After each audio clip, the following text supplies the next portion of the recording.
Barackman has discussed almost everything Finding Bigfoot ever produced: the track evidence, the methodology, the seasons of field work whose accumulated physical record represents the most extensive forensic Bigfoot evidence library any single researcher has ever compiled. He has discussed all of it openly and with the specific precision of a man whose professional credibility depends on accurate representation of what the evidence shows. Accept this investigation, subscribe, and stay until the very end, because the reason he has never discussed it is in what it found. Barackman is the most methodologically precise member of the Finding Bigfoot cast, the person whose professional identity was built entirely on the rigorous forensic analysis of physical Bigfoot evidence and whose contribution to the show's investigation record was distinguished from every other cast member's contribution by the specific character of what his expertise brought to the evidence assessment process. He did not come to Finding Bigfoot as a television personality whose paranormal investigation background gave him a platform. He came as a working researcher whose track casting career had produced the most extensive and the most carefully documented collection of Bigfoot physical evidence in the research community's history.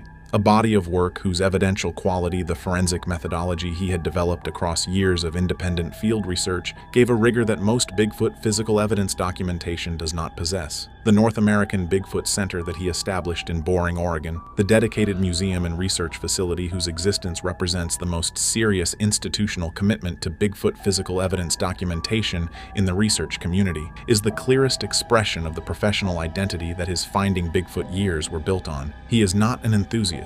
He is not a believer in the performative sense that the paranormal television format tends to produce in its cast members. He is a forensic researcher whose relationship to the Bigfoot question has always been governed by the evidentiary standard rather than by the emotional investment that the subject tends to generate in the people who engage with it seriously. That professional identity is the foundation of what his silence about the investigation this video documents means. Barackman discusses evidence. It is the organizing principle of his professional existence. When he declines to discuss a specific piece of evidence from a specific investigation, when the researcher whose professional life has been built on the precise characterization and the open documentation of physical Bigfoot evidence, maintains sustained silence about a specific Finding Bigfoot investigation, that silence communicates something specific about the character of what the investigation produced. Not ambiguous evidence that his professional standards found inadequate, not inconclusive findings that the evidentiary framework he applies to the physical record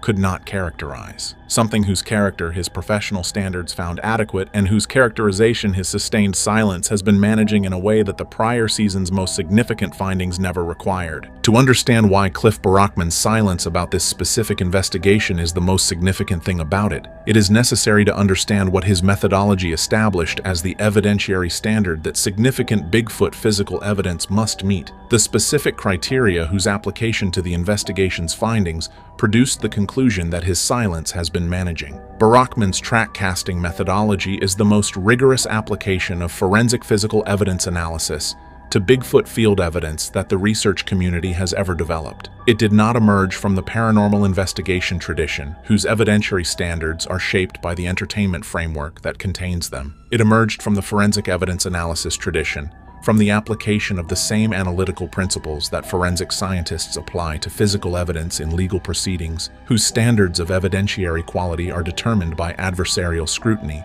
rather than by the credulous reception that the paranormal evidence community tends to apply to its most compelling findings. The specific elements of his methodology, the dimensional analysis of track impressions whose anatomical characteristics he assesses against the reference library he has compiled across decades of comparative track research, the dermal ridge documentation whose presence and whose pattern he uses to distinguish genuine biological impressions from fabricated and misidentification sources, the pressure gradient analysis whose results establish the weight distribution of the organism that produced the impression, and the forensic casting procedure whose chain of custody documentation he maintains with the rigor that admissible physical evidence requires, combine to produce assessments whose quality is the most defensible that the Bigfoot physical evidence field has ever achieved. When Barackman says something is significant, it is because the full application of that methodology to the physical evidence has produced a finding that meets the evidentiary standard the methodology is designed to enforce. And when he does not say something is significant,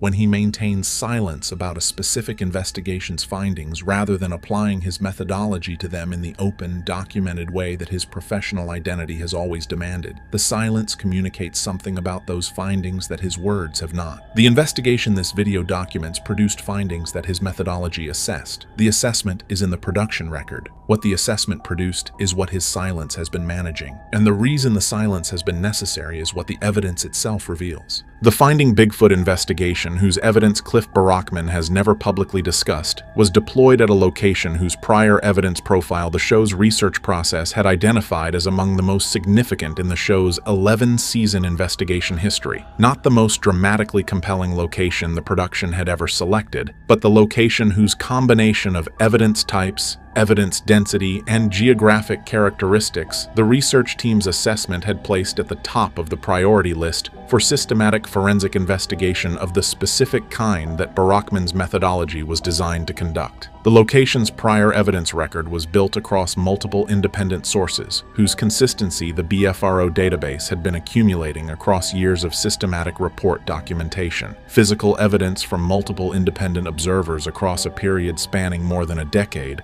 track impressions whose dimensional profiles and anatomical characteristics independent observers had documented with enough consistency to establish that what was producing them in this specific area was not varying across the years of documentation. Acoustic evidence from independent witnesses separated by years of time whose descriptions of the vocalizations they had heard in this area were specific enough in their harmonic and structural detail to indicate that they were describing the same phenomenon rather than independent misidentification events. And structural evidence, the constructed features in the forest environment, whose character and distribution across the location's terrain the prior field investigators had documented in a way that established their presence as consistent and their construction as beyond the capability of the known wildlife species in the area. Barackman had reviewed the prior evidence profile before the investigation was deployed and had communicated his assessment of its significance to the production team in terms that the people familiar with the pre-deployment planning process have described as reflecting a quality of anticipation that his prior engagement with comparable evidence profiles had not previously produced. He is a careful researcher. He does not generate anticipation without an evidentiary basis for it. The prior evidence profile gave him a specific basis. The convergence of physical, acoustic, and structural evidence across independent sources and extended time at a single location was the convergence pattern that his research career had established as the most reliable indicator of sustained resident activity rather than occasional individual encounters. The location was occupied. The prior evidence established that. The investigation's deployment was designed to document the occupation in the forensic terms that his methodology demanded. What the deployment found is what he has never discussed. The Finding Bigfoot investigation deployment at the location began with the baseline documentation phase that Barackman's methodology required before any active investigation session could be conducted. The systematic survey of the terrain whose physical evidence the prior record had identified as the most significant areas of the location for producing the kind of forensic documentation his methodology was designed to generate. What the baseline survey produced in the investigation's opening hours exceeded the expectations that the prior evidence profile had built among the team members, whose field experience gave them a basis for expectation. The track evidence at the location's primary watershed features was fresh, not the degraded, edge-softened impressions that prior investigators' documentation had preserved in photographs, but live impressions whose edge definition and moisture characteristics Barackman assessed in real time as placing them within hours of the investigation team's arrival. Something had been at the location's most active area within hours of the team getting there. The freshness of the track evidence was the first finding. The quality of the specific impressions was the second. Barackman's real-time assessment of the dimensional and anatomical characteristics of the impressions, conducted on the ground with the methodological precision that his forensic training demanded, documented through the photography and casting procedures whose chain of custody records the investigation maintained, produced findings whose specific content the people who observed his assessment process have described with a consistency that reflects what the process produced in a researcher whose professional standards have always been the most demanding in the field. He did not find what the prior evidence profile had led him to expect in the dimensional range of the impressions. He found something whose dimensional profile exceeded the prior evidence profile's established range, a finding whose implication for the scale of what was producing the impressions at this location he processed with the controlled precision of a researcher who has encountered findings that exceed his prior reference framework and who applies his methodology more carefully rather than less carefully in response to the excess. The casting procedure he initiated at the primary impression site produced physical evidence whose quality he subsequently characterized. In the limited internal communications from the investigation that people familiar with the production have referenced as the best documented Bigfoot physical evidence his career had ever produced. Not the most significant in isolation. The best documented, the combination of dimensional quality, anatomical detail, and chain of custody integrity that his methodology had spent decades trying to achieve in a single recoverable physical evidence specimen. He had it, and what he found when the casting was complete and the full analysis was conducted is the beginning of why he has never discussed this investigation. The Finding Bigfoot investigation's second active session at the location produced the findings that the prior parts of this video have been building toward, the specific evidence whose character and whose combination with the physical evidence documented in the first phase produced in Cliff Barackman the specific response that his sustained silence about the investigation has been managing ever since. The session was deployed at the focal point that the baseline survey's physical evidence distribution had identified, the specific terrain feature within the investigation area where the freshest and the most dimensionally significant track evidence had been concentrated, and where the structural evidence documented during the baseline survey was most elaborate in its construction complexity. The monitoring equipment deployment was organized around that focal point with the overlapping coverage that the show's most significant investigation sessions used.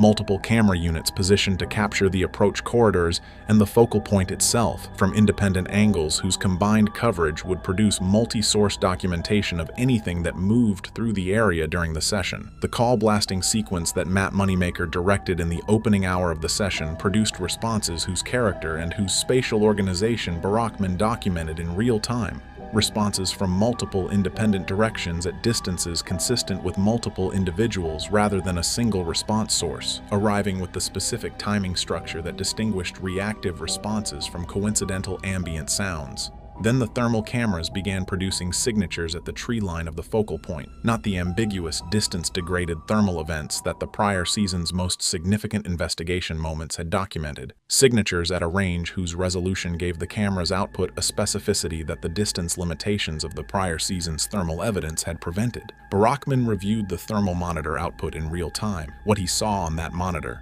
the specific characteristics of the signatures the cameras were resolving at that range, their dimensional profile, their movement pattern, and the specific quality of what the camera documented when the primary signature moved into the clearest section of the focal point's camera coverage is what produced the response in him that the investigation's complete footage record captures, and that the broadcast version of any episode containing it would need to manage very carefully. He said something, on camera, in real time, about what he was looking at on the thermal monitor, and what he said, in the specific technical language of a forensic physical evidence researcher whose professional vocabulary does not accommodate overclaiming, is what Animal Planet's editorial process determined could not enter the broadcast record in the form he said it. Cliff Barackman's on-camera statement about what the thermal cameras were resolving at the focal point during the second night session is the specific element of the investigation's complete footage record whose existence and whose content the sustained silence this video documents has been managing. It is not a dramatic statement in the way that paranormal television produces dramatic statements, the performative exclamation of someone reacting to evidence with an enthusiasm whose relationship to the evidence's actual quality is mediated by the entertainment format's dramatic requirements. It is a technical statement, the kind of statement that Cliff Barackman's professional vocabulary has always produced in response to significant evidence, precise, specific, grounded in the analytical framework his methodology has developed, and making a claim whose evidentiary basis the methodology he was applying to what the monitor was showing him had established in real time. He characterized what the thermal cameras were resolving in terms whose content the forensic evidence research background he brought to the statement gave the weight that no other Finding Bigfoot cast member's comparable statement could have carried. He did not say he believed it was Bigfoot. He did not say it looked like Bigfoot. He said what his methodology produced as its output when applied to the thermal evidence he was reviewing in real time, a characterization whose specific content reflects the forensic standard rather than the believer's enthusiasm, and that carries the evidential weight of the research community's most rigorous physical evidence analyst applying his professional framework to the best documented encounter his career had ever produced. The statement is in the production record. Animal Planet received it in the raw footage. Their editorial review of the raw footage produced the specific response that their review of significant Finding Bigfoot evidence whose broadcast implications exceeded the ongoing search format has consistently produced. The determination that the statement's content, in the form Barackman delivered it, could not enter the broadcast record without changing the show's relationship to the central question the commercial framework required to remain open. The statement was removed. The session was covered in the broadcast record in a form whose relationship to the complete footage reflects the standard editorial management that Animal Planet had applied to the show's most significant evidence across its run, and Cliff Barackman has never discussed it since. Not because the statement was wrong, because it was right. And because what the right statement about that evidence means for the question the show was built around is what his silence has been protecting for years. The physical evidence documentation from the investigation, the track castings whose quality Barackman had characterized during the baseline survey as the best documented physical evidence his career had produced,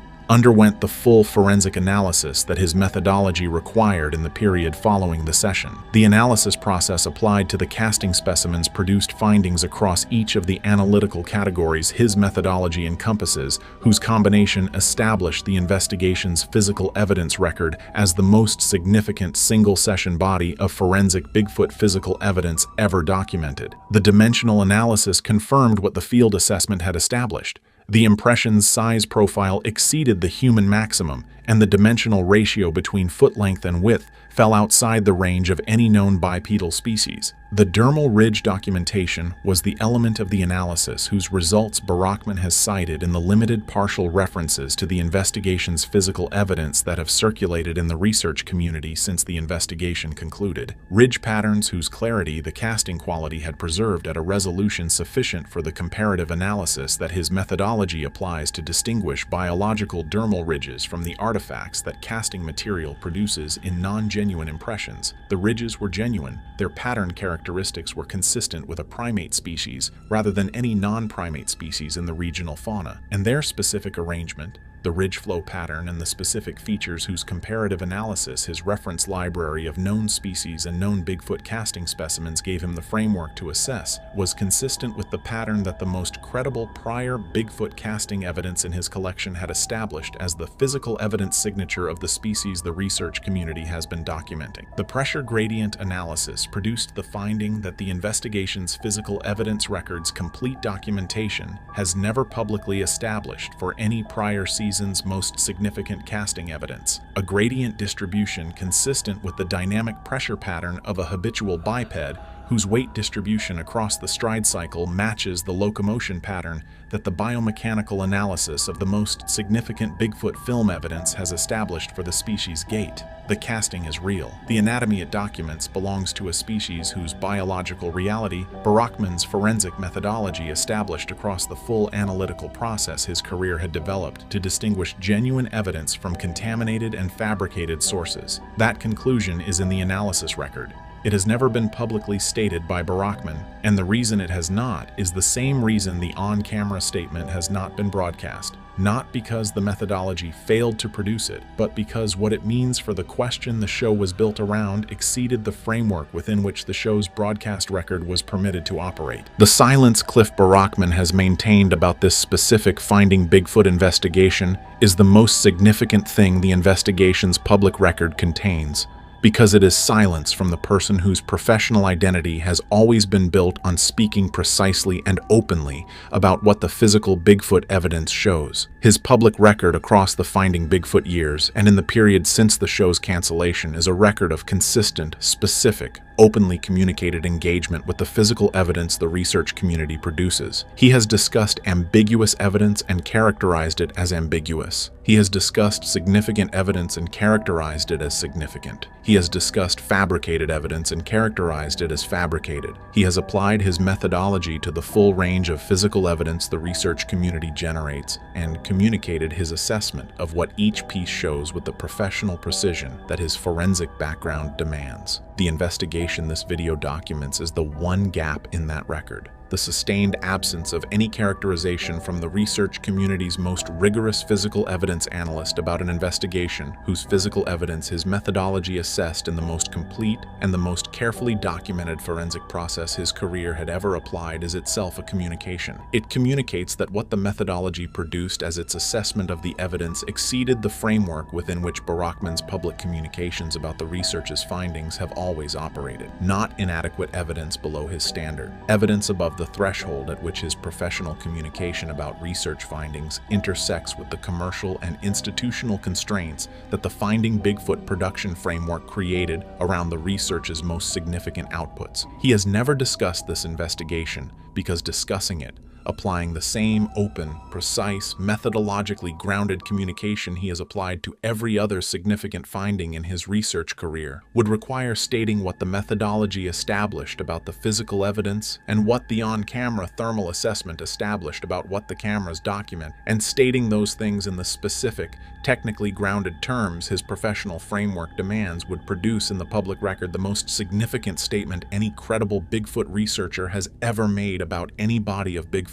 evidence. The silence is the shape of that statement, and its outline, defined by what his prior public communications about comparable but less significant evidence have always contained and what his communications about this investigation have consistently omitted, is clear enough that the statement whose absence defines it can be read in the space it leaves. Cliff Barackman built his professional identity on evidence. The track casts, the forensic methodology, the North American Bigfoot Center. Everything he built was an argument that the Bigfoot question deserves rigorous evidentiary standards.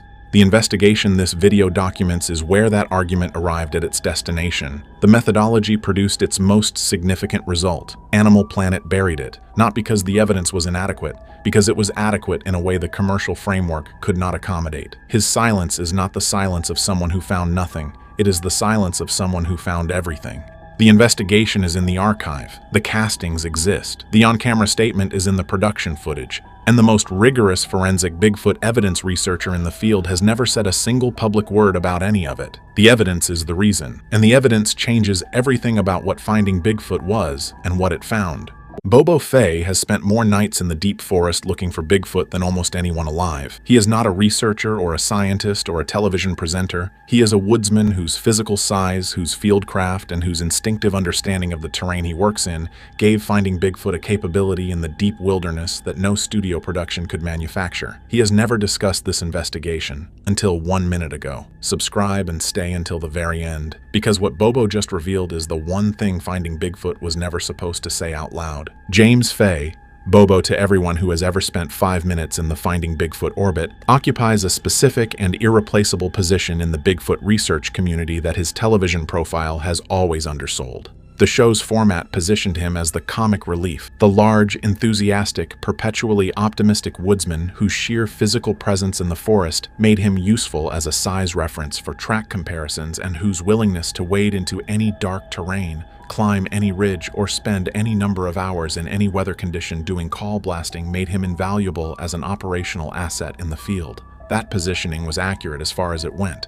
What it did not capture, what the 11 seasons of Finding Bigfoot's broadcast record only occasionally surfaced in ways that the audience could fully register, was the depth of the fieldcraft and the accumulated experiential knowledge that Bobo brought to every investigation the show conducted. He did not come to Finding Bigfoot as a television personality who happened to be interested in Bigfoot. He came as a man whose relationship to the forests of the Pacific Northwest and the broader North American wilderness had been built across decades of sustained presence in exactly the environments where the evidence for Bigfoot's existence is most concentrated. He understood those environments in the specific, practical, embodied way that only extended time in them produces. He read the terrain, the weather, the wildlife behavior, and the physical evidence of large animal presence with the instinctive accuracy of someone whose survival in those environments had depended on that reading. That understanding gave Bobo's assessments of the physical evidence the team encountered a credibility that the show's format did not always give him the space to fully articulate. When Bobo said something was significant,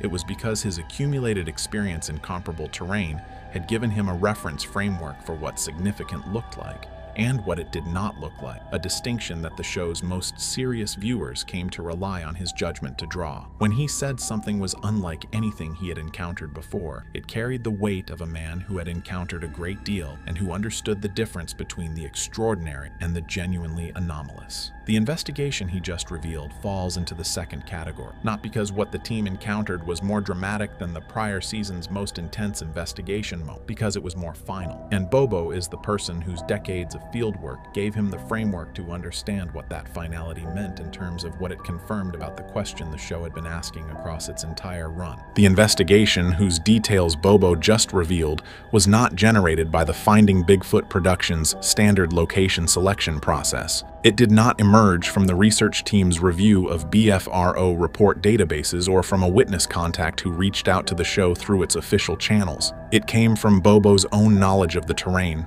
from years of personal fieldwork in a specific section of the Pacific Northwest that he had been returning to independently of the show's production schedule, because the evidence he kept finding there across those independent visits had been building a picture that the show's investigation deployments had not yet been designed to fully address. Bobo's relationship to this location predated Finding Bigfoot by years. He had first visited the area during an independent research trip that the BFRO had organized in the period before the television production began, and what he had found on that first visit, the track density, the structural evidence, the acoustic activity during a single overnight stay, had produced in him the specific quality of recognition that his years of fieldwork had trained him to distinguish from the ordinary strangeness that the deep forest produces for people who spend enough time in it. This was not ordinary strangeness. The location had been actively producing evidence of a consistent and specific character across every visit Bobo had made to it in the years between that first trip and the investigation whose details he is now revealing. The track evidence at the location showed a distribution pattern consistent with territorial use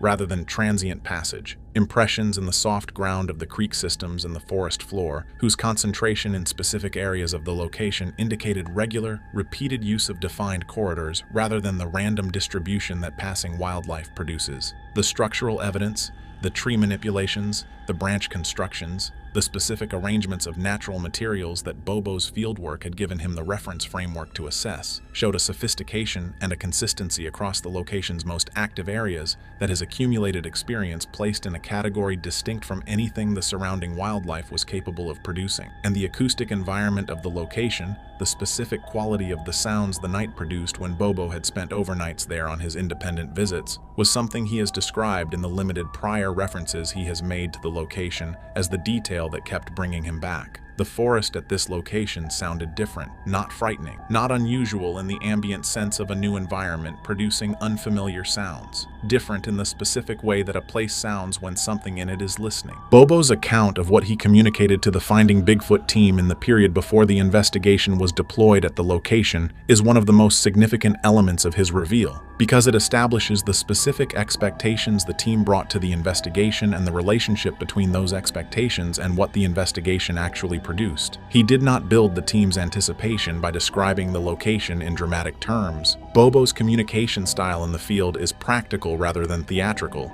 He describes what he has seen and what he has found and what his assessment of those things is, without the performative enthusiasm that the show's broadcast format sometimes wrapped around his contributions. What he communicated to Matt Moneymaker and the rest of the team in the pre-investigation briefing was exactly that, a practical, specific account of what his prior visits to the location had produced and what his assessment of that evidence suggested about the nature of the presence at the location. He told them the location was occupied, not visited, not transited, not the temporary range of a single individual. Occupied in the sense that his understanding of the territorial behavior patterns the prior evidence indicated suggested a resident population whose use of the location was consistent, established, and organized around the specific terrain features that his visits had identified as the focal points of the area's anomalous activity. He told them the physical evidence at those focal points was of a quality he had not encountered at any other location in his years of field research. The combination of track evidence,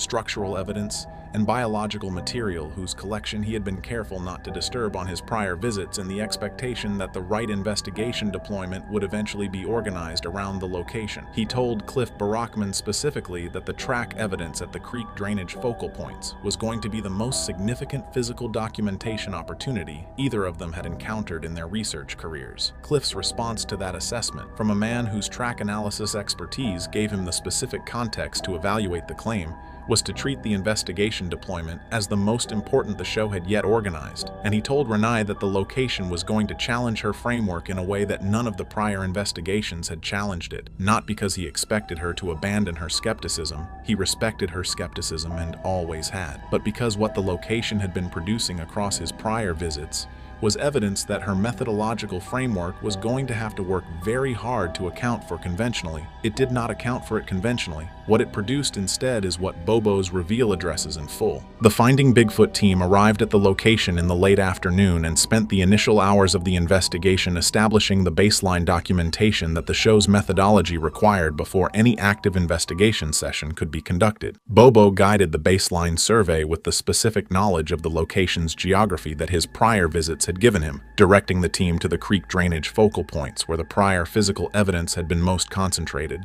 positioning the monitoring equipment at the approach corridors whose activity levels his previous overnight stays had established as highest, and identifying the specific areas of the location where the structural evidence from his prior visits remained visible as contextual documentation for what the baseline survey was establishing. What the team found during the baseline survey exceeded what Bobo's prior account had led them to anticipate, not in its general character, which was consistent with his description, but in its freshness. The physical evidence at the focal points was recent. The track impressions in the creek drainage soil whose condition Cliff Barackman assessed with the forensic precision his track analysis career had developed indicated activity within the prior 24 to 48 hours. The structural evidence at the primary focal point, the branch constructions and tree manipulations that Bobo had documented on his prior visits, had been added to and reorganized since his most recent independent visit, indicating ongoing use of the site in the period between visits. And the biological material visible at the primary nest structure was fresh enough that Ranae's field biology assessment placed its deposition within a day of the team's arrival. The location had been actively used within the prior 24 hours. Whatever was using it had been there the day before the team arrived and was not far away now. The baseline survey was still in progress when the first acoustic event occurred. Not a distant vocalization heard at the edge of audible range,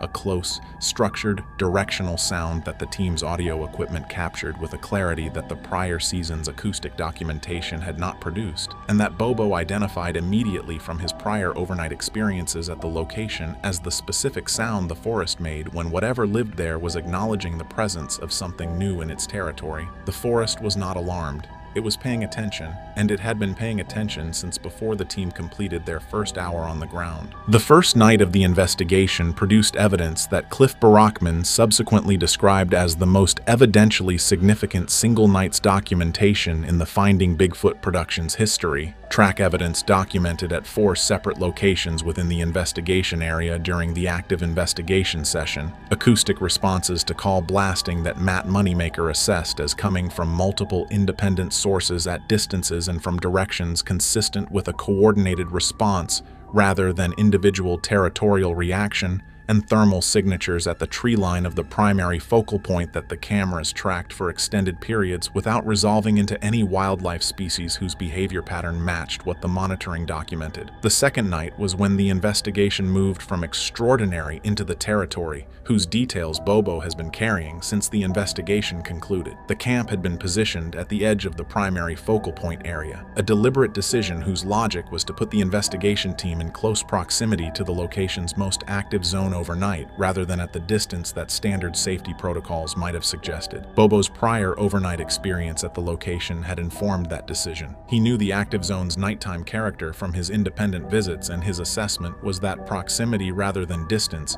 was the approach that would produce the most significant documentation. What he had not anticipated, what his prior overnight experience at the location had not produced, and therefore had not given him the experiential basis to predict, was the specific development that the second night generated generated at the camp position. Something approached the camp, not at the tree line, not at the outer boundary of the thermal camera's coverage range, not at the ambiguous middle distance that the prior season's most dramatic night investigation moments had typically occupied. Something approached to within a distance that Bobo's account characterizes with the specific precision of a man who has spent enough nights in the deep forest to calibrate proximity accurately. Close enough that the distinction between an organism choosing to approach and an organism that had decided the camp's position within its territory required direct assessment was not a distinction that needed to be drawn theoretically. Close enough that the sound of its movement through the undergrowth at the camp's edge was audible without equipment, and close enough that what the thermal cameras documented when their coverage captured it at that proximity is what the rest of Bobo's reveal addresses, and what Animal Planet's editorial process determined the audience could not be shown. The thermal camera coverage of the camp perimeter during the period of the approach documented something that the Finding Bigfoot production's prior 11 seasons of investigation had not produced at comparable proximity. A thermal signature whose characteristics, documented at a range that the camera's resolution was fully adequate to capture in detail rather than in the ambiguous outline that distance typically produces in the show's thermal footage, established the following with the specificity that close-range thermal imaging permits. The signature was bipedal, not the intermittent bipedalism of a bear investigating a scent or responding to a disturbance. The sustained, habitual, mechanically efficient bipedalism of a species for whom walking on two legs is the primary and natural mode of locomotion. The gait pattern visible in the thermal footage across the frames that captured the approach to the camp perimeter was analyzed by Bobo in real time with the practical biomechanical reference framework his years of close observation of large primate locomotion in field conditions had built, and his real-time assessment was that what the camera was showing him was bipedal locomotion of a quality and a fluency that no known North American species other than a human being produces. It was not a human being. The thermal signature's dimensions, the shoulder width, the overall body mass as indicated by the heat signature's size, the limb proportions visible in the camera's resolution at that range, placed it outside the human size range in a manner whose clarity the proximity of the documentation did not permit to be ambiguous. Bobo's account of reviewing the thermal footage in real time on the monitoring screen during the approach is the element of his reveal that communicates most directly what the experience of that night produced in a man whose decades of fieldwork had given him the most extensive experiential reference framework in the team for assessing exactly this category of evidence. He has described the moment of seeing the signature clearly on the monitor, seeing its dimensions, its bipedalism, its proximity, with a consistency across the different accounts of his reveal that communicates something specific about what that moment produced in him. Not excitement, not the performance of excited discovery that the show's broadcast format had cultivated across 11 seasons. Something quieter, the quality of a man who has been looking for something for a very long time and has just seen it in a form that his entire prior search had not produced. Close, clear, and unambiguous in a way that the preceding years of ambiguous evidence had not been. What the cameras documented at the camp perimeter that night is what Animal Planet reviewed and what Animal Planet buried, and what it shows is what Bobo just described for the first time outside the production's internal record. The Finding Bigfoot team's response to what the thermal cameras were documenting at the camp perimeter during the approach is captured in the investigation's recording infrastructure and described by Bobo in his reveal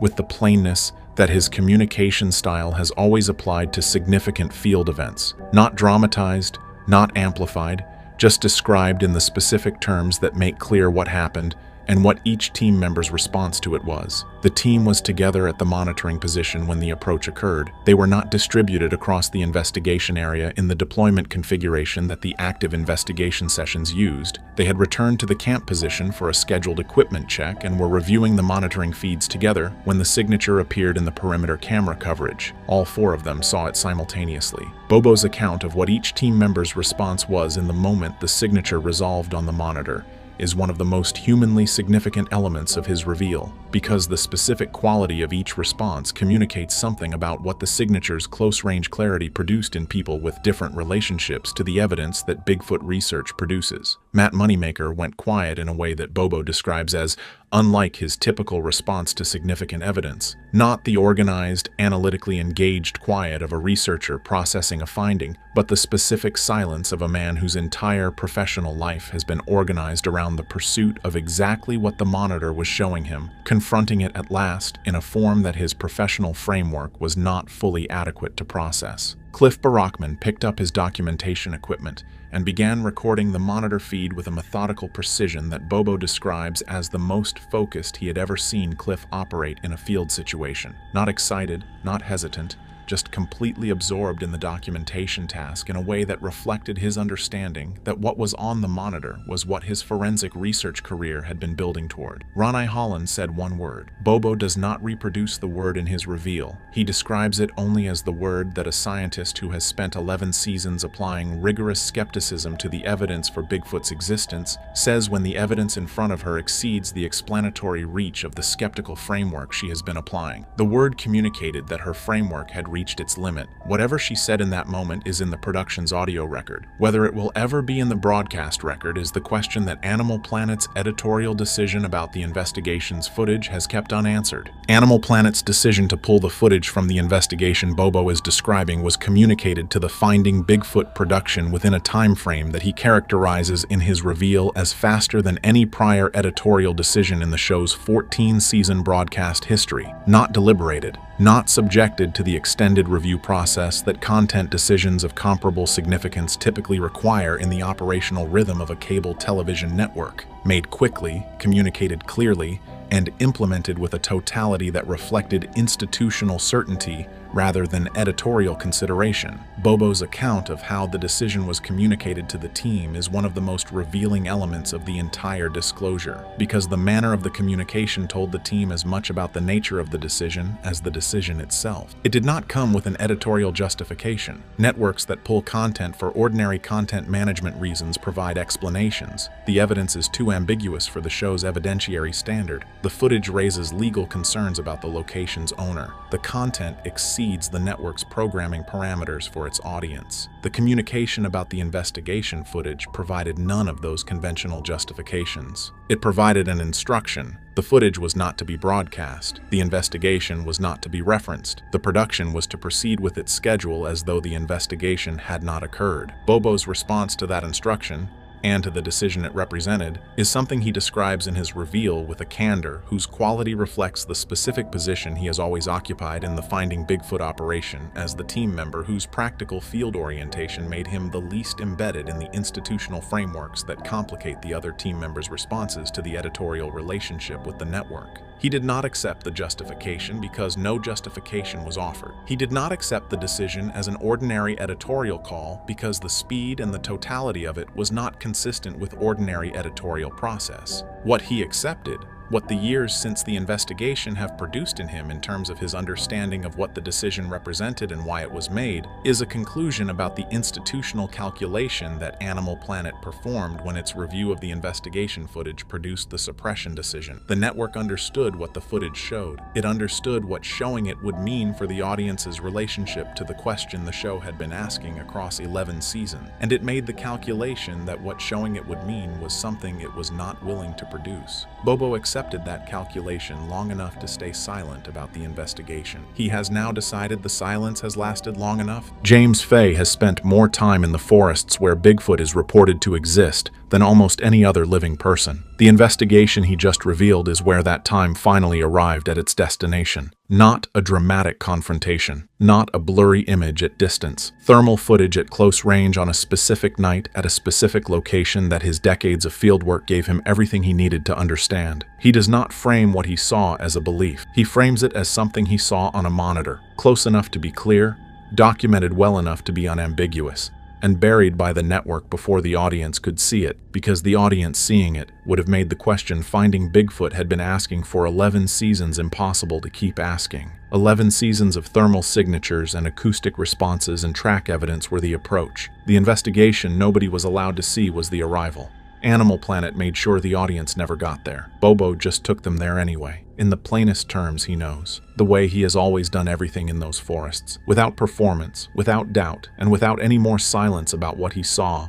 Matt Moneymaker built his entire life around one question.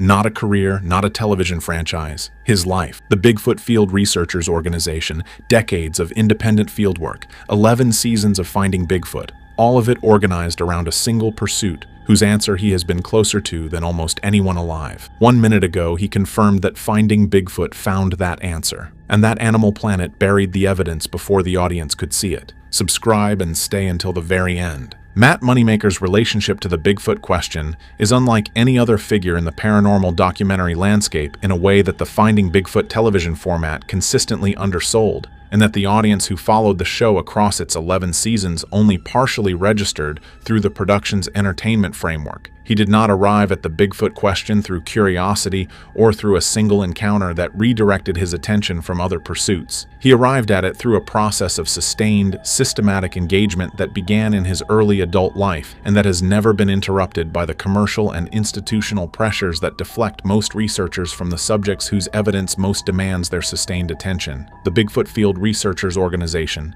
the BFRO, that Moneymaker founded and has led across its development into the most comprehensive organization of its kind in the world, represents the full investment of his professional and intellectual energy in a single research question whose answer his accumulated evidence has been consistently pointing toward without the institutional framework to receive that answer fully. The BFRO database contains the most extensive systematic collection of Bigfoot encounter reports ever assembled, tens of thousands of accounts from independent witnesses across the full geographic range of North America, documented under the organizational protocols that Moneymaker developed to distinguish reports of genuine evidential value from the range of misidentification, fabrication, and cultural amplification that the broader Bigfoot report landscape contains. That database represents decades of fieldwork by researchers whose training Moneymaker organized and whose evidence assessment methodology he developed. It is the most substantive research infrastructure the Bigfoot question has ever had. What it has been pointing toward across its accumulation is what Moneymaker's confirmation now establishes the Finding Bigfoot investigation reached. The show was not the destination of his research career. It was the documentation of the approach to a destination that the BFRO's accumulated evidence had been charting across decades of systematic fieldwork.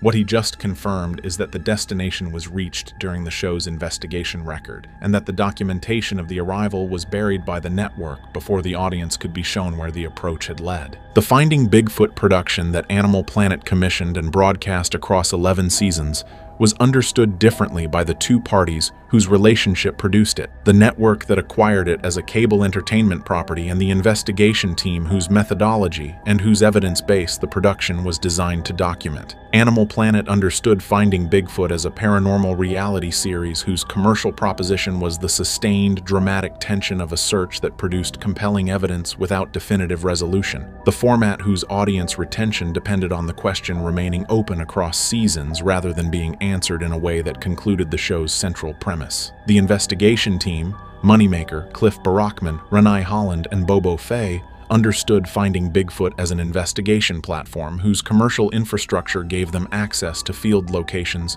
research resources, and audience reach that the BFRO's independent operation could not match. The show was, from the team's perspective, a vehicle for conducting the most extensive and the most systematically documented Bigfoot field investigation in the history of the research, an investigation whose findings would be presented to the audience through the broadcast format while the complete investigation record accumulated in the production archive. The tension between those two understandings, the network's need for sustained unresolved drama and the investigation team's commitment to following the evidence wherever it led, was present in the production from its earliest seasons and managed through the editorial process that shaped each season's broadcast content. The management was sustainable as long as the investigation's most significant findings remained in the category of compelling but ambiguous evidence that the broadcast format could present as the ongoing approach to a definitive answer rather than as the answer itself. What Moneymaker's confirmation establishes is the specific point at which that management became unsustainable, the investigation that produced findings whose character placed them in the category of answer rather than approach, and whose documentation the editorial process could not shape into the ongoing search format without misrepresenting what the investigation had found. Animal Planet's response to that unsustainability was the buried evidence that Moneymaker just confirmed exists. The investigation team's response to it, across the years between the burial and the confirmation was the sustained silence that Moneymaker's public statement has now broken. The investigation whose evidence Moneymaker's confirmation establishes was buried is not a single episode from a specific season that the Finding Bigfoot audience can identify through the broadcast record. It is an investigation whose broadcast version, if a broadcast version was ever assembled, either does not exist in the public record or exists in a form whose relationship to the complete investigation footage is comparable to the relationship between the Ghost Adventures controversial episode's broadcast version and its complete investigation record. What Moneymaker's confirmation provides about the specific investigation is the account of what the investigation produced rather than an identification of when in the show's 11-season run it occurred, an account whose specificity reflects his direct knowledge of what the investigation documented and whose restraint in providing production timeline details reflects his awareness of the legal and relational context within which his confirmation is being made. The investigation targeted a location in the Pacific Northwest, the geographic region whose evidence density within the BFRO database has been consistently higher than any comparable area of North America, and whose specific characteristics, the old-growth forest canopy, the watershed systems, the elevation range, and the remoteness from population centers, produce the environmental conditions that the accumulated field research most consistently associates with high-probability encounter zones. The location had been on the BFRO's priority investigation list for a period preceding the Finding Bigfoot production, whose specific duration Moneymaker's account does not precisely characterize, but whose implication is that the location's evidence profile had been building in the BFRO database long enough to establish it as a sustained activity zone, rather than a temporary concentration of reports. What made it the investigation that produced the evidence Moneymaker confirms was buried was not the location's prior evidence profile. The BFRO database contains comparable evidence profiles for other locations that the Finding Bigfoot investigation visited without producing the findings the buried investigation document. It was the combination of the location's evidence profile and the specific conditions, environmental, operational, and circumstantial, that the investigation encountered when it deployed there. The conditions aligned in a way that the prior fieldwork experience of every member of the team identified as exceptional, and what the exceptional conditions produced is what Moneymaker's confirmation addresses directly for the first time. The Finding Bigfoot investigation deployment at the location produced evidence across its initial phases that Moneymaker characterizes in his confirmation as the most concentrated body of physical and acoustic documentation the show had compiled at any single location across its 11 seasons. Evidence that established the location's active character with a specificity and a density that exceeded the prior season's most evidentially significant investigation sites before the most significant finding of the deployment had occurred. The track evidence documented during the investigation's baseline phase was the first element of the concentrated evidence profile whose significance Moneymaker's confirmation addresses specifically. The trackways found at the creek drainage and the forest floor transition zones within the investigation area showed the anatomical characteristics, the toe spread pattern, the mid-tarsal break, the pressure distribution, whose combination Cliff Barackman's track analysis career had established as the markers distinguishing genuine biological impressions from the fabricated and misidentification sources that the broader Bigfoot physical evidence record is contaminated with. The dimensional profile of the trackways placed them outside the size range of every known North American species. The distribution pattern across the investigation area indicated territorial use rather than transient passage, and the freshness of the most recent impressions, the edge sharpness and the moisture infiltration rate that Barackman's field assessment established, placed the most recent activity within hours of the team's arrival. Something had been in that location the same day the team arrived and was not far away when they got there. The acoustic evidence from the investigation's first night produced the second element of the concentrated profile. The call blasting sessions that Moneymaker directed produced responses whose character his accumulated years of acoustic field research had given him the framework to assess with the specific precision that distinguished genuine responses from the ambient sound events that investigators without his reference experience routinely misidentify. The responses were structured, they came from multiple independent directions, and their timing relative to the call blasting sequence indicated reactive rather than coincidental production. Something was responding to what the team was doing,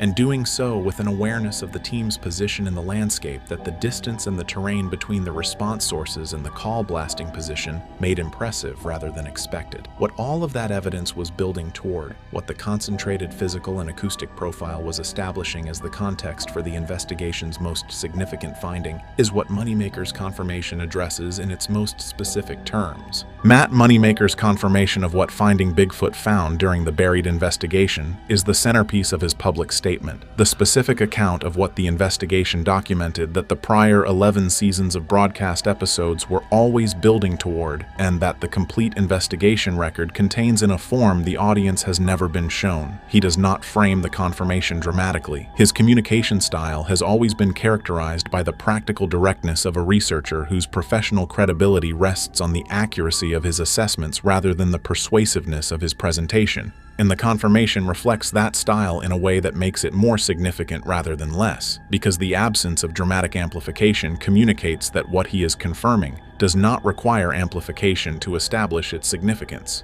What the investigation found during its second night investigation at the primary focal point of the location's activity zone is what Moneymaker confirms: a direct encounter between the investigation team and the subject of the research that the prior 11 seasons had been approaching without achieving. Not a thermal signature at a distance, not an acoustic response from the tree line. A direct encounter at proximity whose documentation the investigation's camera deployment captured in a form that the prior season's most significant findings had not produced. Multiple camera units covering overlapping fields of view at the primary focal point location. Clear atmospheric conditions whose visibility the camera's resolution was adequate to document what was present at the location in a form that distance and darkness had prevented in every prior investigation session across the show's run. And what was present at the location during the encounter, what the cameras documented in the overlapping coverage that the investigation's deployment had positioned to capture exactly this class of event, is what Moneymaker confirms the complete investigation record contains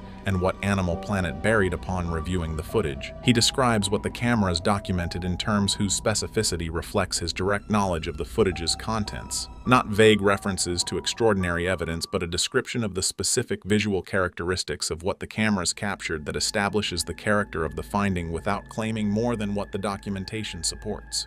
What the documentation supports is what the Finding Bigfoot audience has been waiting 11 seasons to see confirmed. And what Moneymaker just confirmed is that the documentation exists, that it captures what the show was built to find, and that Animal Planet's burial of it is the reason the audience does not already know. Ranae Holland's response to what the Finding Bigfoot investigation documented during the buried investigation's encounter sequence is the element of Moneymaker's confirmation that carries the most specific evidential weight, because the significance of what she produced as a response is inseparable from what she is as a scientific observer and what the prior 11 seasons of the show established about the standard her responses represented. She was not a believer performing skepticism for the cameras. She was a working field biologist whose professional training had given her the framework to eliminate conventional explanations for anomalous biological evidence with the rigor that her academic background demanded, and whose on-camera application of that framework across 11 seasons of investigation had been consistently oriented toward the conventional explanation rather than toward the conclusion that the paranormal or the cryptozoological interpretation was warranted. The Ghost Adventures audience came to trust Zach Bagans because of his commitment. The Finding Bigfoot audience came to trust Ranae because of her skepticism. A finding that her skepticism could not account for conventionally carried a weight in the show's evidential record that no amount of Matt Moneymaker's enthusiasm or Bobo Fay's practical fieldcraft could produce. Moneymaker's confirmation addresses what Ranae's response to the encounter sequence was, and the description of that response is the most significant element of the confirmation for the audience that understands why her response is the standard against which the evidence quality must be measured. She did not produce the professional headshake that 11 seasons of prior investigation had established as her default response to evidence that her framework accommodated conventionally. She did not produce the qualified acknowledgement that marked the occasions when the evidence exceeded her conventional explanation capacity without fully meeting her positive confirmation standard. What she produced during the encounter sequence,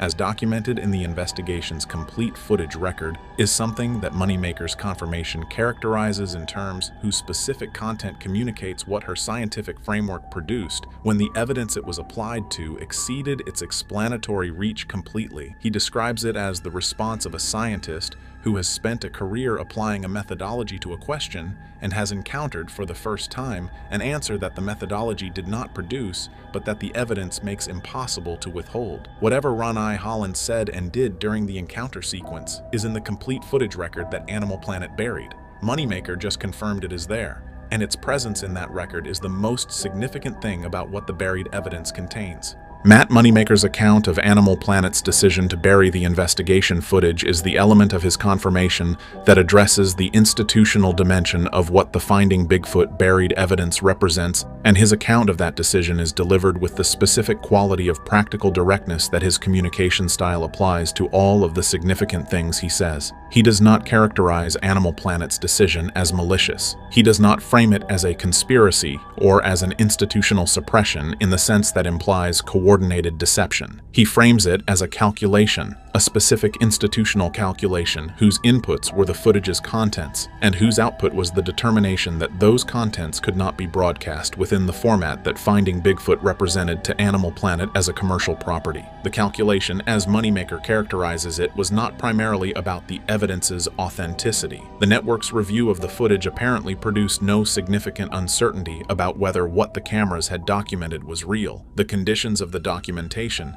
the multi-camera coverage, and the investigative context within which the footage was produced were adequate to establish authenticity without the kind of ambiguity that might have given the network an editorial basis for treating the footage as suspect. The calculation was about what broadcasting the footage would mean for the show's format. Finding Bigfoot was a show organized around a search, a show whose commercial proposition, whose reason for the audience to return each season, was the sustained dramatic tension of a search that produced compelling approach evidence without definitive resolution. The footage from the buried investigation documented definitive resolution. It documented the answer to the question the show was built around, and broadcasting the answer, putting in front of the audience the footage that confirmed the search had succeeded, would have concluded the show's central premise in a way that the network determined was commercially incompatible with the franchise's continued production. Moneymaker's characterization of that calculation and of his response to it across the years between the burial and the confirmation is the most personally significant element of his disclosure. He built his life around the question the investigation answered. The answer was documented, and the institution that controlled the documentation decided the commercial value of keeping the question open exceeded the obligation to show the audience what the search had found. The complete investigation record from the Finding Bigfoot buried investigation, the footage, the instrument data, the biological sample documentation, and the team members' contemporaneous field documentation is in an archive whose custodial relationship Moneymaker's confirmation addresses without fully resolving the question of who currently controls it and under what conditions its contents might reach a public audience. What his confirmation establishes about the archive's contents is specific enough to characterize the nature of the buried evidence in a way that the prior public record of the investigation has not permitted. The footage component of the archive is the most immediately significant element, the multi-camera documentation of the encounter sequence, whose existence and whose character Moneymaker's confirmation has now established in the public record for the first time. His description of the footage's visual characteristics, what the cameras documented during the encounter sequence in terms of what was present at the investigation focal point, what its observable characteristics were, and how the documentation's quality compared to the prior season's most significant visual evidence, is the most detailed account of the buried footage's contents that has ever entered the public domain. The instrument data component of the archive documents the environmental monitoring readings from the encounter sequence, electromagnetic, acoustic, and thermal data, whose values Moneymaker characterizes in his confirmation as the most extreme the investigation's instrument deployment had ever produced at any investigation site across the show's run. The biological sample component is the element of the archive whose existence Moneymaker's confirmation reveals for the first time. Biological material recovered from the investigation focal point in the period following the encounter sequence under collection protocols whose rigor the team's preparation for the investigation had established in anticipation of exactly this eventuality. The material has been subjected to laboratory analysis whose results Moneymaker characterizes with the specific restraint that his scientific credibility demands. Not not as confirmation of a species identification, but as producing findings whose character places the biological material outside every known species in the regional biological record. The location of the archive, who controls it, under what legal framework, and what the conditions for its public release would require, is the element of Moneymaker's confirmation that the legal context of his public disclosure most constrains. What he is able to say about it is that the complete record exists, that its contents are what his confirmation describes, and that the question of its public availability is one whose resolution he is actively working toward. Matt Moneymaker spent decades building the infrastructure to find the answer to the Bigfoot question, 11 seasons documenting the approach to that answer in a format organized around keeping the answer at arm's length. His confirmation changes everything the show represented. The broadcast record is now established as the approach rather than the arrival. The arrival is in an archive. Its contents are what the confirmation describes. The complete investigation record, whose existence is now in the public domain, contains what Moneymaker built his life to find. The audience that followed 11 seasons of Finding Bigfoot now knows the search succeeded. The evidence exists. The answer is real. And what Animal Planet decided to do with the documentation of that answer is the reason the audience does not already know what he has spent decades pursuing. The confirmation is the beginning of the archive's journey toward the public. What it contains is what every prior season of Finding Bigfoot was pointing at, and Matt Moneymaker just made sure that pointing is now permanently on the record. The search is over. The answer exists. The audience deserves to see it.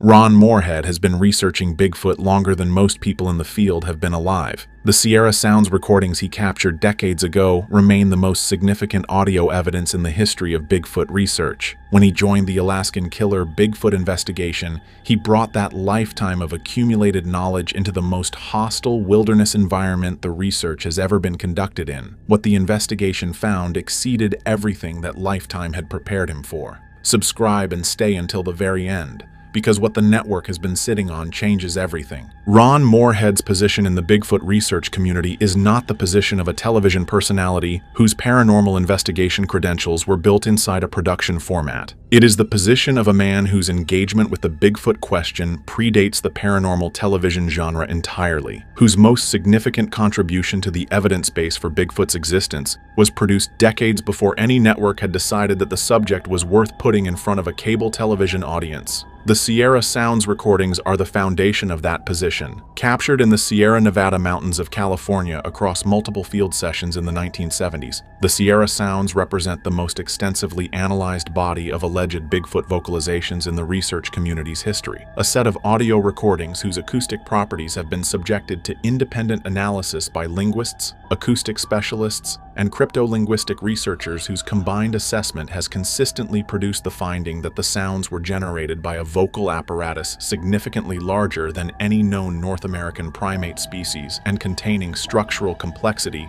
consistent with intentional communication rather than instinctive animal vocalization. Ron Moorhead was there when those recordings were made. He was not a researcher who arrived after the fact to analyze evidence produced by someone else. He was the field investigator whose sustained presence at the Sierra Nevada location across multiple seasons produced the conditions under which the vocalizations were captured, whose relationship to the location and to whatever was producing the sounds had developed across enough time and enough direct engagement to produce recordings of the quality and the duration that the Sierra Sounds represent. That history is the foundation of the credibility his involvement in the Alaskan Killer Bigfoot investigation carries. When Ron Moorhead says that what the investigation found in Alaska exceeded everything his prior research had prepared him for, when the man whose Sierra Sounds recordings have been the benchmark of significant Bigfoot audio evidence for decades characterizes a new investigation's findings as exceeding that benchmark, the characterization carries a weight that no other voice in the research community can provide. He is not comparing what the Alaskan investigation found to the general body of Bigfoot evidence whose quality varies enormously across the research community's accumulated record.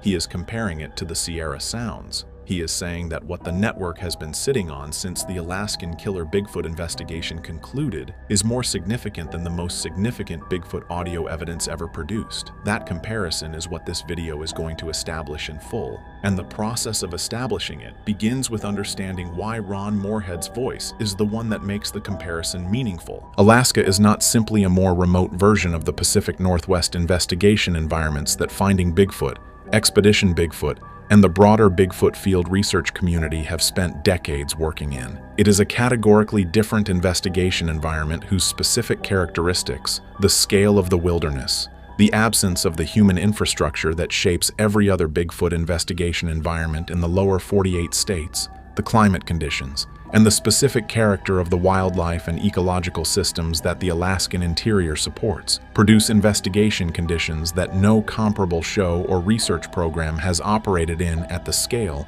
and with the depth of penetration into the wilderness that the Alaskan killer Bigfoot investigation achieved. The scale of the Alaskan wilderness is the first and most fundamental difference. The Pacific Northwest environments, where the majority of significant Bigfoot field research has been conducted, are vast by the standards of the continental United States, but are accessible, mapped, and surrounded by the human infrastructure of a region whose population density, however low by comparison to more developed areas, maintains a presence in the landscape that shapes the behavior of everything living in it. The Alaskan interior is not shaped by human presence in the same way. The wilderness systems the Alaskan killer Bigfoot investigation penetrated are environments where the human footprint is genuinely minimal, where the absence of roads, of permanent habitation, and of the sustained human activity that conditions wildlife behavior in every other investigation environment produces a landscape in which whatever is present has been operating without significant human interference across a timescale that the accessible wilderness of the Pacific Northwest cannot match. The behavioral implications of that difference are significant for understanding what the investigation found. An organism that has been operating in an environment with minimal human contact across generations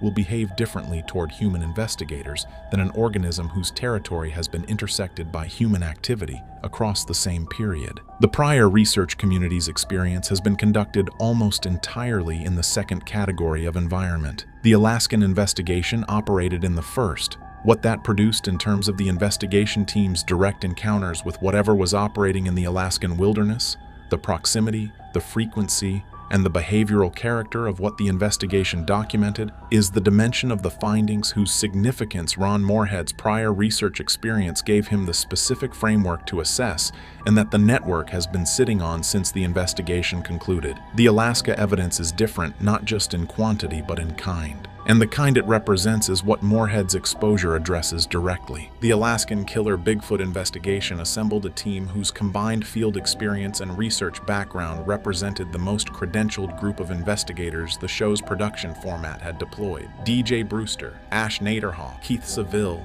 Kyle McDowell, Jefferson Davis, Tommy Evans, and Noah Craig brought individual expertise across the range of investigation disciplines the show's methodology required: field tracking, historical research, forensic evidence collection, wilderness survival, and the practical woodsmanship that sustained presence in the Alaskan interior demands from anyone operating in it. Ron Morehead's contribution to that team was different in character from every other team member's contribution. Not more valuable in the operational sense of field investigation, but more significant in the interpretive sense of what the investigation's findings meant against the backdrop of the complete Bigfoot evidence record that his decades of research had given him access to. His acoustic research background is the most immediately relevant dimension of what he brought. The Sierra Sounds recordings and the subsequent acoustic analysis work that he has conducted across the decades since their capture had given him a detailed and practical understanding of the specific acoustic signatures that Bigfoot vocalizations produce, the frequency ranges,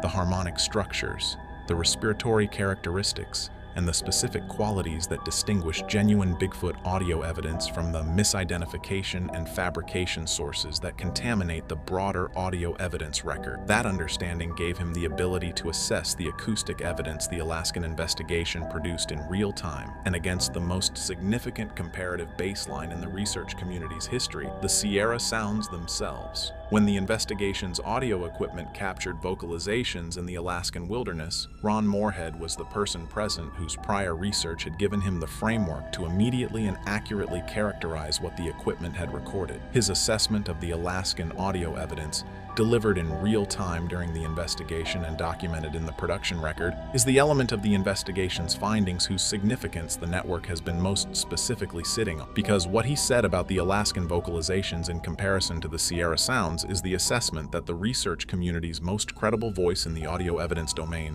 has ever produced about any Bigfoot acoustic evidence. and it has not been broadcast. The network has been sitting on it, and Ron Morehead is now exposing what it says. The Alaskan Killer Bigfoot investigation conducted multiple field sessions across a geographic range whose depth of penetration into the Alaskan interior exceeded what the show's production format had established as its standard operational scope in prior sessions. The sessions that produced the evidence whose existence and character Ron Morehead's exposure addresses were not the standard deployment sessions whose findings the broadcast episodes presented within the show's investigation format. They were the sessions conducted at the specific locations within the investigation area whose prior evidence profile, the accumulated witness accounts, the physical trace evidence, and the acoustic history of specific terrain features in the Alaskan wilderness had identified as the highest probability encounter zones in the investigation's full operational area. The preparation for those sessions reflected the investigation team's understanding that what they were approaching was different in character from the standard Bigfoot investigation environment. The team's load-in for the deep penetration sessions included acoustic monitoring equipment whose deployment Ron Morehead directed with the specific methodology his Sierra Sounds fieldwork had developed, positioning designed to capture vocalizations from multiple independent angles simultaneously, providing the overlapping acoustic coverage that would give any recorded sounds the multi-source documentation necessary to eliminate single microphone artifact explanations. The session that produced the most significant audio evidence began in the late afternoon of the investigation's third day at the primary location, a specific terrain feature whose combination of elevation, watershed position, and forest canopy characteristics Morehead had identified from the prior evidence profile as the most likely focal point of whatever was operating in the area. The environmental baseline documentation conducted at the start of the session established something that the investigation team noted and that the subsequent events made significant in retrospect. The ambient acoustic environment of the location was unusually quiet, not the ordinary quiet of a wilderness environment in calm conditions. A specific, directional quiet, the absence of the bird and small animal activity that the surrounding terrain had been producing consistently, concentrated around the terrain feature that the session was targeting. Ron Morehead recognized the specific quality of that quiet immediately. It was the same quality that had preceded the most significant vocalization events during the Sierra Nevada field sessions decades earlier. Something at the location was producing a behavioral suppression effect on the surrounding wildlife, and that effect was concentrated at the point in the terrain that the investigation had identified as the session's primary target. The session's audio equipment was running at full deployment when the first sound arrived, and what it captured in the following 2 hours is what the network has been sitting on. The first vocalization captured by the Alaskan Killer Bigfoot investigation's audio equipment during the primary location session arrived 47 minutes into the active monitoring period. It came from the northern approach corridor of the terrain feature, a direction that the session's monitoring deployment had covered with 2 independent units whose overlapping capture range gave the recording a 2-source documentation foundation whose significance the subsequent acoustic analysis would establish as critical to the evidence's evidential quality. The vocalization was not subtle, not the distant, ambiguous audio event that the field research community's typical encounter record is dominated by, the sound at the edge of audibility whose distance and atmospheric conditions allow multiple interpretations. It was close. The distance estimate that the audio specialist produced from the recording's amplitude and the known acoustic properties of the terrain placed the source within 300 meters of the monitoring equipment's nearest unit. And it was structured. The harmonic complexity of what the audio captured in those first seconds was identifiable even in the raw recording as something whose production required a vocal apparatus of significant sophistication, not a simple tonal sound, but a layered, harmonically organized vocalization whose internal structure communicated intentionality rather than instinct. Ron Morehead heard it in real time through his monitoring headset. The people who were present describe his response in consistent terms. Not excitement, not the performed enthusiasm of a television personality encountering dramatic evidence, but a specific focused stillness whose character the people who have worked alongside him in field conditions have learned to recognize as the response of a researcher who has encountered something significant and is applying his full analytical attention to characterizing it accurately before saying anything about it. He listened to the first vocalization through its complete duration without speaking. He listened to the second vocalization, which arrived 11 minutes later from a different position in the terrain, indicating movement of the source between the 2 events. with the same focused attention. Then he said something that the production's recording infrastructure captured, and that the network has been sitting on since the investigation concluded. He compared what the equipment had just recorded to the Sierra sounds, not in general terms, not the loose comparison of someone noting a general similarity between two audio events in the same evidential category. A specific technical comparison whose content reflected the acoustic analysis framework his decades of Sierra sounds research had developed, and that he applied to the Alaskan recording in real time with the same rigor he had applied to the Sierra material across years of post-capture analysis. What the comparison produced, what Ron Morehead said about the relationship between the Alaskan vocalizations and the Sierra sounds and the specific technical terms that his research background gave him the vocabulary to articulate, is the most significant statement any credible Bigfoot researcher has ever made about any piece of Bigfoot audio evidence. And it is in the production record, and the network has been sitting on it. The audio evidence captured during the primary location session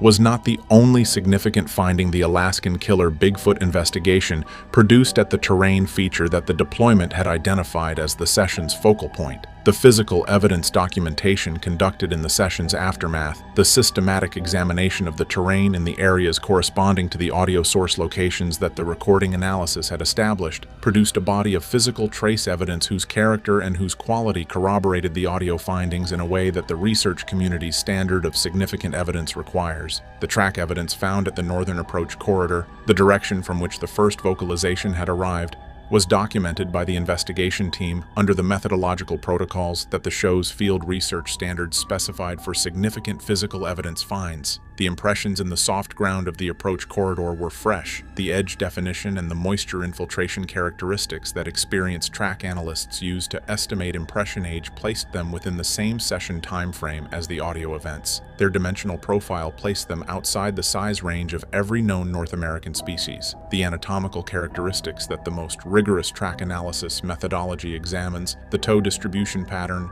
the arch structure, the pressure gradient distribution across the impression, were assessed by the team members whose field research backgrounds gave them the relevant analytical framework, and their assessments converged on a characterization that the physical evidence record the prior seasons of the show had accumulated did not provide a precedent for in terms of the combination of evidence quality and evidence quantity the session produced. The biological material recovered from the approach corridor in proximity to the track evidence is the element of the physical evidence record, whose laboratory analysis results Ron Morehead's exposure addresses most specifically. Hair samples collected under the sterile protocols that the investigation's evidence collection methodology required were submitted for forensic genetic analysis under the blind submission process that the prior analysis of significant biological evidence in comparable investigations had established as the necessary condition for producing results that could withstand the scrutiny the research community's evidential standards demand. The results came back. Their specific content, the mitochondrial and nuclear sequence analysis,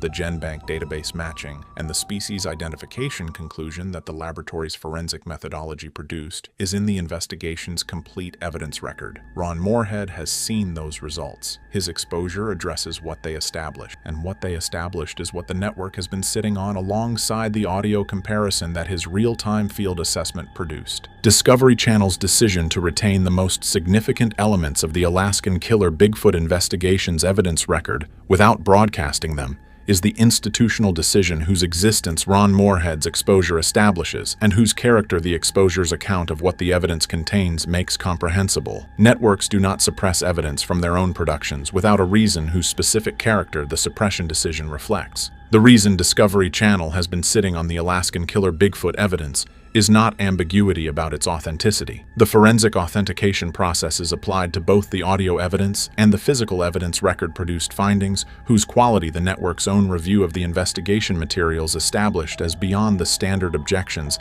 that the skeptical community applies to Bigfoot evidence as a category. The reason is not legal exposure. The investigation was conducted on accessible terrain under operational protocols, whose legal framework the production's infrastructure had established before the sessions began. The reason is what the evidence establishes. What the audio comparison Ron Morehead made in real time at the investigation site establishes about the relationship between the Alaskan vocalizations and the Sierra sounds. What the forensic genetic analysis of the biological samples establishes about the species identity of whatever produced the physical trace evidence at the northern approach corridor, and what the combined evidence, the audio, the physical traces, the biological samples, and the real-time expert assessment of the most credentialed Bigfoot researcher in the field establishes about the question that the Alaskan Killer Bigfoot show was built around, and that the network's commercial relationship to the show had always been predicated on remaining open. A network whose programming is built around the dramatic tension of an ongoing search has a specific commercial relationship to the evidence that the search produces. Evidence that advances the search creates the next season. Evidence that answers the question the search is built around creates a problem, the specific commercial problem of a franchise whose central premise has been resolved in a way that the ongoing search format cannot accommodate. Discovery Channel has been sitting on the Alaskan Killer Bigfoot evidence because what it establishes is the answer rather than the next chapter, and the answer in the commercial framework of a cable television production whose value to the network depends on the question remaining open is a problem rather than a product. Ron Morehead's exposure is the decision that the answer deserves to be heard, regardless of what its hearing costs the commercial framework that has been containing it. Ron Morehead's exposure changes the Alaskan Killer Bigfoot record in a specific and consequential way, not by contradicting what the broadcast episodes contain. Those findings are real, and the investigation team's professional standards established their quality across multiple sessions. It changes the record by establishing the broadcast episode's relationship to the complete investigation. What the audience watched was the managed fraction of a complete evidence record whose most significant findings, the audio comparison, the biological sample analysis, the real-time expert assessment of the research community's most credentialed acoustic evidence specialist, are in an archive the network has been sitting on. That confirmation changes everything about how the show's audience understands what they watched. And for the broader research community, Morehead's exposure is the most significant communication the field has ever received about any investigation's findings. Not a general claim, a specific technical comparison made by the man best positioned to make it between the Sierra Sounds and something that exceeded them. That comparison is now public. The network's containment of the complete record cannot walk it back. Ron Morehead spent decades pursuing the Bigfoot question through the methodology his Sierra Sounds work developed. Alaska gave him the most extreme and uncontaminated investigation environment the research has ever been conducted in. What he found there exceeded everything that methodology had previously produced.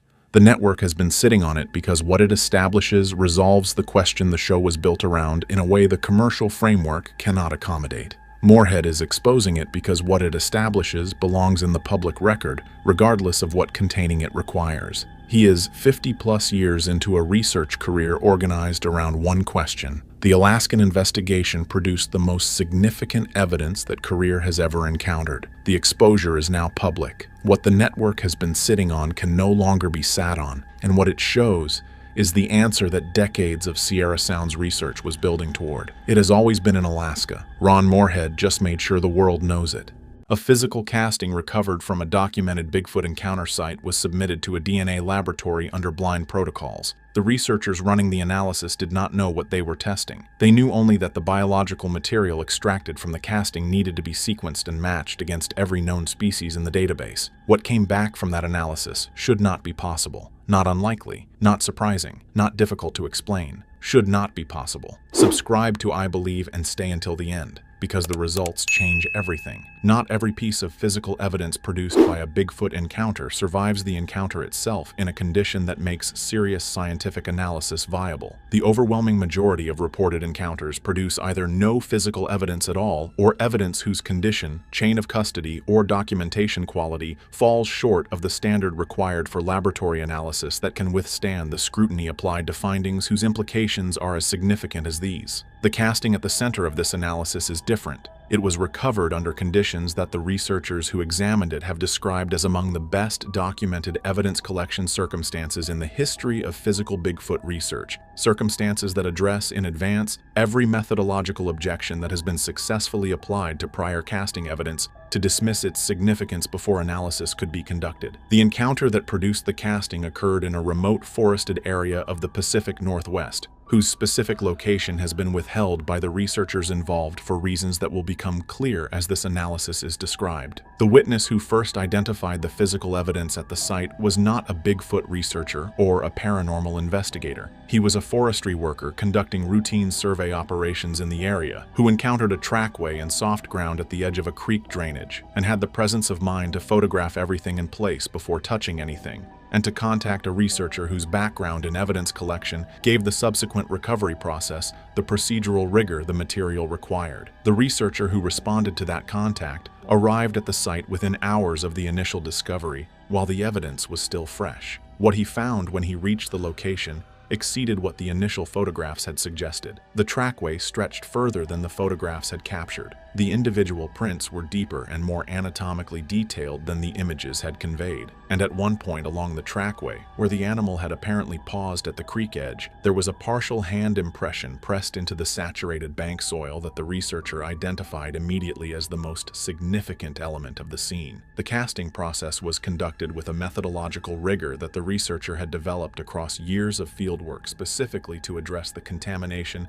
and procedural objections that had undermined prior evidence collections. Every step was documented on video. Every collection instrument was sterile before contact with the material. The hand impression was photographed from multiple angles, with scale references before casting material was applied. Hair samples visible on the bank surface adjacent to the impression were collected with sterile forceps into sealed containers before any other contact with the surrounding area. The casting was allowed to cure completely before removal. The result was a physical artifact of sufficient quality and documented provenance to survive the scrutiny of a laboratory analysis process designed to meet forensic evidentiary standards. That standard of documentation is what makes what the DNA extracted from the casting produced so impossible to set aside. The possibility of extracting viable DNA from a physical casting recovered from an outdoor environment is not universally understood even within the research community that engages seriously with Bigfoot evidence. And establishing what the technology actually makes possible is necessary before the results of this analysis can be fully appreciated. The intuitive assumption about DNA recovery from a casting is that the process of making the cast, pressing casting material into a surface impression and allowing it to cure, would destroy or contaminate any biological material present in or around the impression to the point where meaningful genetic analysis would be impossible. That assumption was accurate with earlier casting materials and earlier DNA extraction methodologies. It is no longer accurate. The advancement of both casting material technology and low-template DNA extraction techniques over the past 2 decades has opened a recovery pathway that did not exist when the majority of the prior Bigfoot casting evidence in the research record was collected. Biological material, skin cells, hair follicle remnants, sebaceous secretions from glands in the skin of the hand or foot, is deposited in the substrate by the physical pressure of the impression being made. That material is pressed into the surface layer of the substrate at the moment of contact and remains embedded in the surface that the casting material subsequently contacts and replicates. When the casting is made,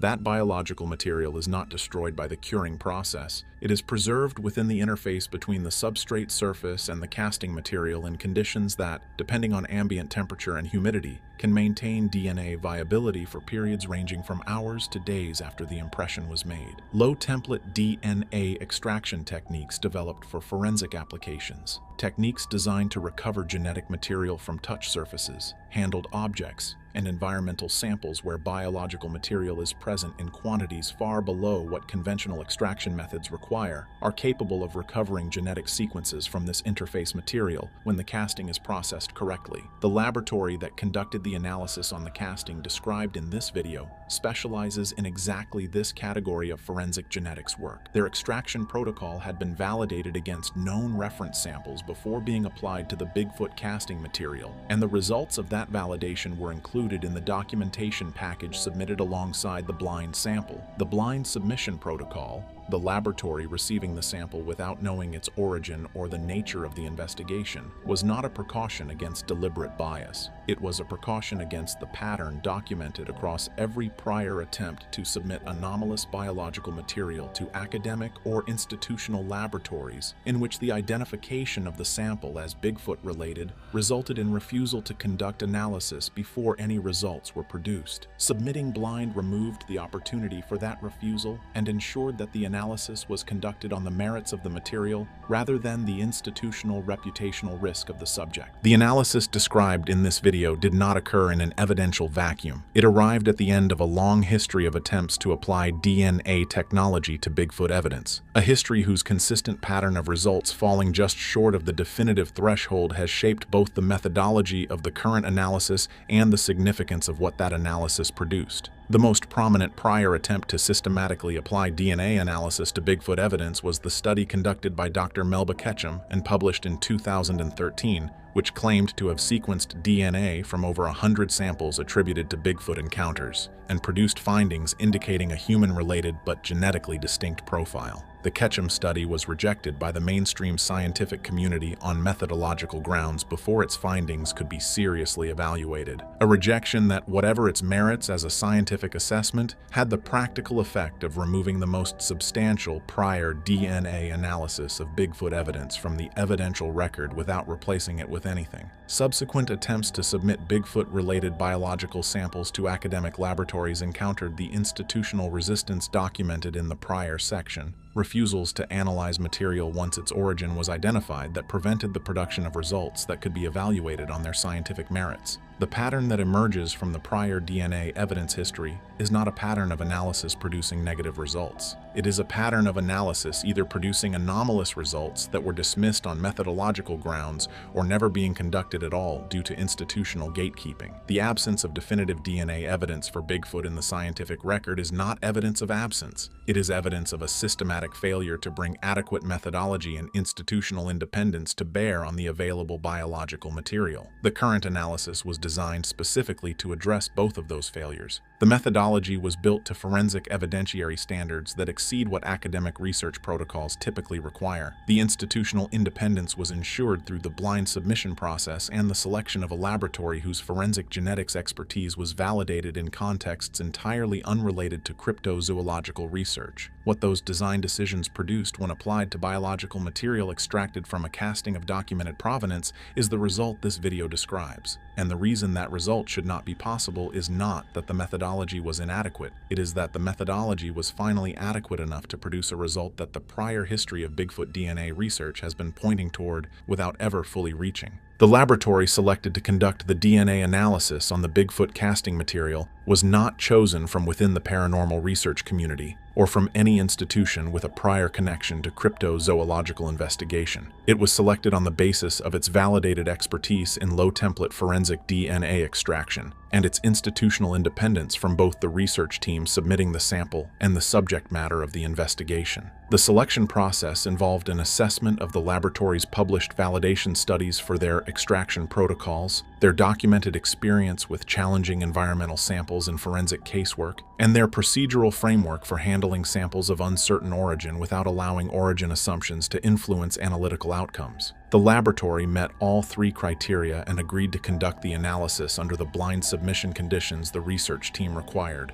The blind submission package was assembled to provide the laboratory with everything necessary to conduct a complete and rigorous analysis without providing any information that would allow them to identify the sample as Bigfoot-related. The package included the casting material sections from which the extraction was to be attempted, reference samples of known composition for validation of the extraction process, a documented chain of custody record for the casting material covering every point of contact from the field collection to the laboratory submission, and a procedural specification detailing the scope of analysis the research team was requesting. The scope included full mitochondrial DNA sequencing of any material recovered, nuclear DNA analysis if the quantity of recovered material permitted, and matching of all recovered sequences against the GenBank database, the repository of over 34 trillion base pairs of genetic information from every cataloged organism on Earth. The laboratory began work on the sample within the standard processing timeline for forensic submissions and maintained communication with the research team through the submission tracking system, without any discussion of preliminary findings until the complete analysis was ready for delivery. The communication that accompanied the delivery of the results broke that pattern. The laboratory contact who delivered the findings made a statement that the research team has described in every account they have given of the moment as unlike anything any of them had received from a laboratory in their combined years of fieldwork. The statement was not technical. It was not hedged in the careful language of scientific uncertainty. It was direct. The contact said that the results needed to be discussed before the formal report was reviewed because what the analysis had produced was something that the laboratory's internal review process had been unable to account for. That statement, delivered by a forensic genetics laboratory with no prior connection to Bigfoot research, made in reference to a sample they had analyzed without knowing its origin, is the context in which the results described in the following section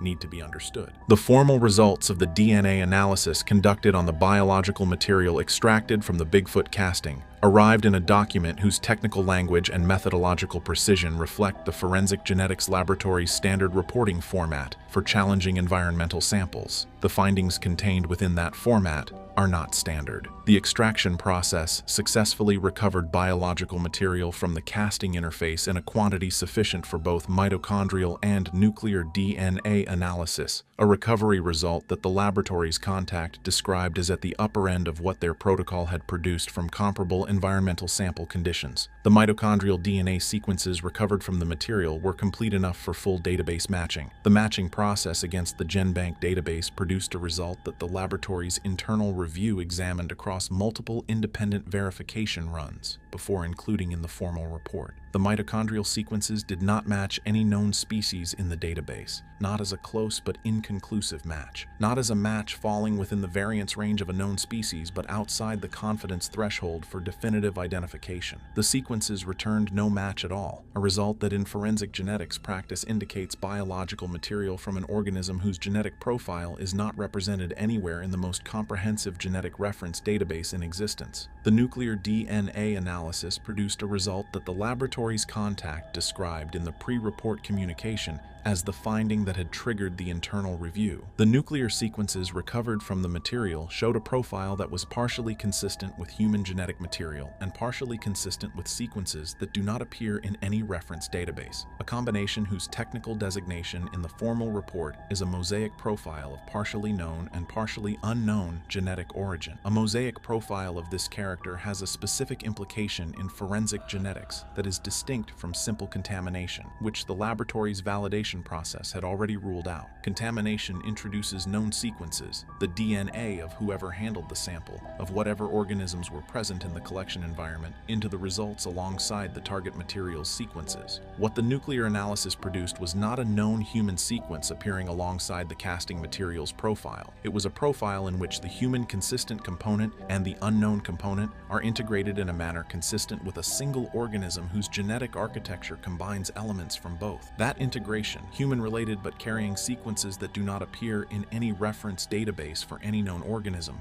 is the result that should not be possible. It is not impossible because it contradicts any known principle of genetics. It is not possible because within the current state of the genetic reference record, there is no organism that should produce it. And the organism that did produce it pressed its hand into the bank of a creek in the Pacific Northwest and left behind enough biological material that a forensic genetics laboratory running a blind analysis finally put its profile on record. The results produced by the analysis of the Bigfoot casting material are not the first anomalous DNA findings to emerge from serious investigation of physical evidence associated with reported Bigfoot encounters. They are the best documented and most methodologically rigorous, but they arrive at the end of a history of comparable findings that the scientific community has consistently failed to engage with on their merits. A history whose pattern is itself significant evidence about the institutional dynamics surrounding this subject and about what the current results are likely to encounter as they move toward broader scientific awareness.